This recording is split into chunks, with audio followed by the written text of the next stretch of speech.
আসসালামু আলাইকুম।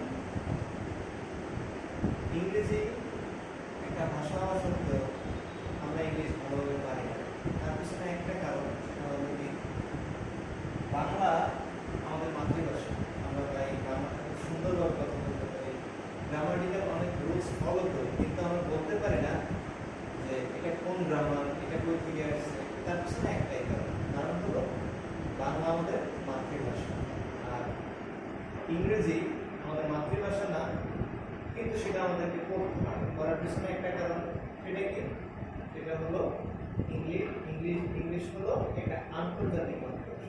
আন্তর্জাতিক মাতৃভাষা, যেহেতু এটা একটা আন্তর্জাতিক মাতৃভাষা, সেটা আমাদের সবাইকে শেখায়। পৃথিবীর যে কোনো প্রান্তে, যে কোনো জায়গায়, যে কোনো সময় ইংলিশ প্রয়োজন। সো সবাই মোটামুটি ইংলিশ পড়ায়, ইংলিশ বোঝায়, ইংলিশ অনেক সুন্দর করে বোঝানোর চেষ্টা করে, কিন্তু নিজের মন মতো করে যদি আমি বুঝিয়ে নিতে পারি একটা জিনিসকে, তাহলে পরে সেটাকে আনন্দ পাওয়া যায়। সুতরাং আমি সর্বোচ্চ চেষ্টা করব আমার প্রত্যেকটা টিউটোরিয়ালে, প্রত্যেকটা ভিডিওতে, যে ইংরেজিতে যত গ্রামাটিক্যাল টপিকস আছে সেগুলা খুব সহজে নিজের ভাষায়, বাংলা ভাষায় বোঝানোর জন্য আশা করি আপনারা সবাই উপভোগ করবেন।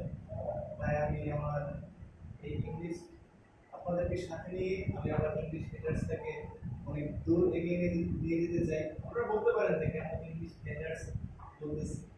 আসলে ইংলিশটা আমরা কেউ পড়তে চাই না। আমাদের ভাষায় সবসময় ইংলিশ বইটা আলাদা আলাদা। যেহেতু আমরা পড়তে চাই না, এটা করার জন্য, একটু আনন্দময় করার জন্য, যারা এটাকে করতে চায় না, ঘৃণা করে, তাদেরকে আমি সুন্দর একটা পরিবেশে নিয়ে আসার জন্য আমি এটার নামকরণ করেছি ইংলিশ হেটার্স।